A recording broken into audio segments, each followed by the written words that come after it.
नमस्कार, मैं हूं विनोद कुमार। आपका मेरे चैनल नॉलेज मंत्रा 2 में स्वागत है।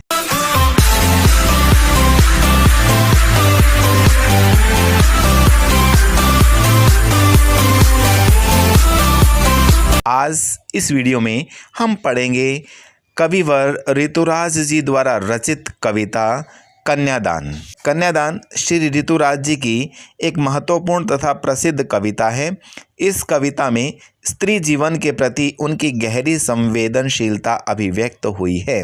कन्यादान करते समय कन्या की मां का दुख बहुत सच्चा और वास्तविक था, क्योंकि उसकी कन्या उसकी अंतिम पूंजी थी तथा आज वह उससे विदा होकर दूसरे घर जा रही थी।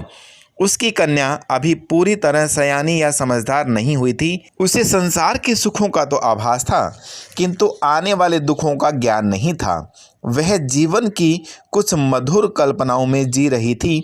अतः उसने अपनी पुत्री को विदा करते समय समझाया कि वह जीवन के बाहरी सौंदर्य और वस्त्र आभूषणों पर न रीझे।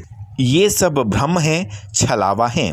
वह जीवन की भयानक वास्तविकताओं को समझे, कष्टों को जाने और लड़की होकर भी लड़की सी भोली न बने, अपना शोषण न होने दे। यह था इस कविता का सार।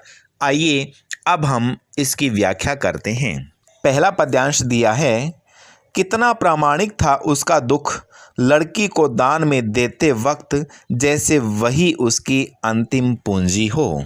प्रामाणिक का अर्थ है वास्तविक या सच्चा। कवि कहता है कि विवाह के समय अपनी पुत्री का कन्यादान करते समय माँ का दुख वास्तविक दुख था। वह सचमुच बड़ी दुखी थी, क्योंकि वह कन्या ही उसकी एकमात्र पूंजी थी, जिसके साथ वह अपने सुख दुख को बांट सकती थी।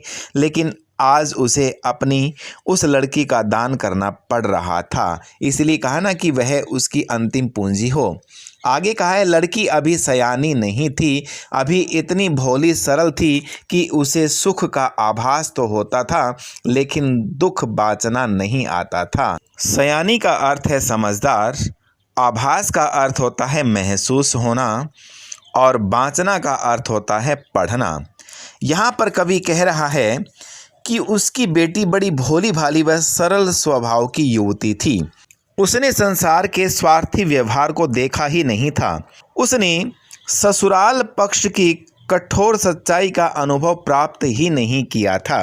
यहाँ कहा है ना कि उसे सुख का आभास तो होता था, लेकिन दुख बाँचना नहीं आता था। तो इसका अर्थ क्या है? उसने सिर्फ सुख देखा था, आने वाले समय के बारे में उसे जरा भी तनिक भी ज्ञान नहीं था।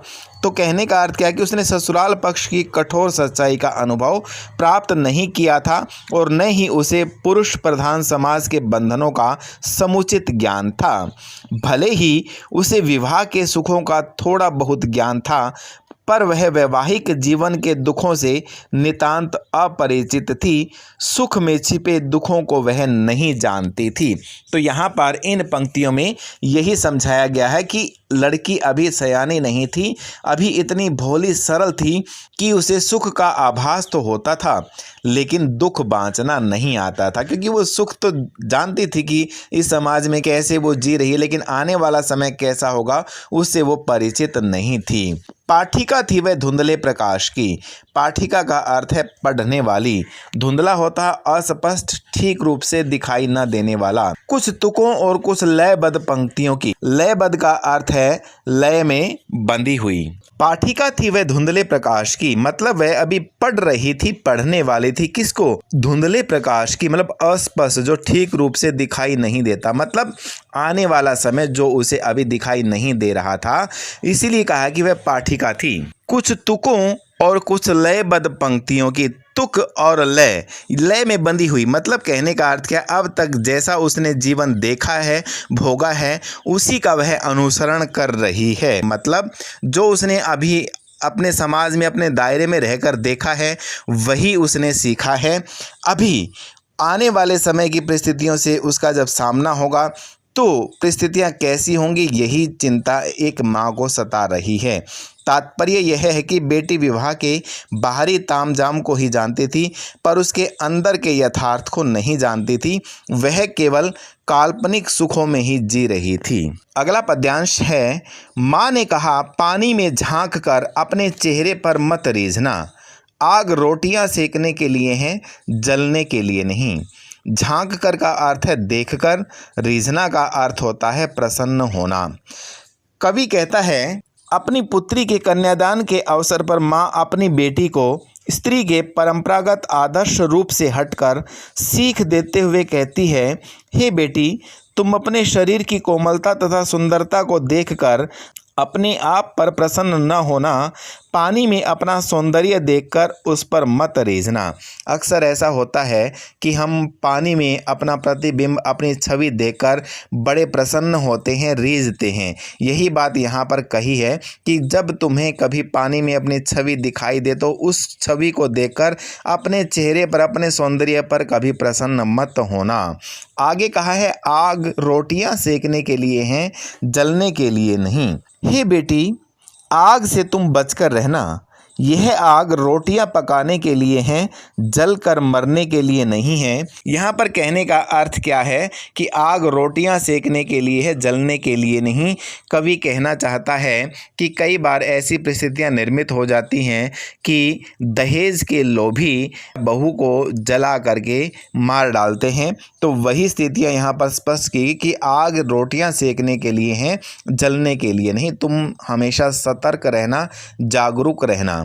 वस्त्र और आभूषण शाब्दिक भ्रमों की तरह बंधन है स्त्री जीवन के। माँ ने कहा, लड़की होना, पर लड़की जैसी दिखाई मत देना। आभूषण होते हैं गहने या जेवर। शाब्दिक भ्रम क्या होते हैं?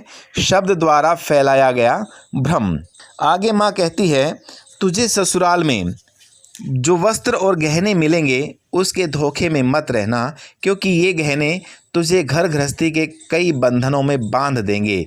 माँ कहना चाहती है कि अक्सर लड़कियां ससुराल में सुंदर कपड़ों और गहनों को पाकर ये सोचती हैं कि ससुराल के लोग उसे प्यार करते हैं, परंतु सच्चाई तो ये है कि ये गहने तो उसकी बेड़ियां होते हैं और घर के लोग उनके बदले में उससे नौकरों की तरह घर का काम करवाते हैं। अंत में माँ बेटी को सलाह देती है कि तुम मन से लड़की के समान भोली भाली व निश्चल बनी रहना, पर लोक व्यवहार में हमेशा सावधान रहना, अन्यथा ससुराल के लोग तुम्हें भोली भाली समझकर तुम्हारा शोषण करते रहेंगे।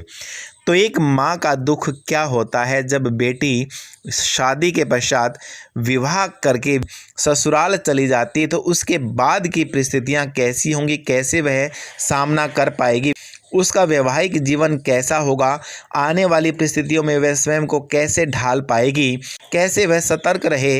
यही बातें एक माँ अपनी बेटी को विदाई के समय समझाती है। बहुत ही अच्छा और बहुत ही प्यारा संदेश इस कविता में दिया गया है। उम्मीद है आपको यह कविता समझ आ गई होगी। अगर आपको यह वीडियो पसंद आई हो तो इसे लाइक, शेयर और सब्सक्राइब करना ना भूलें।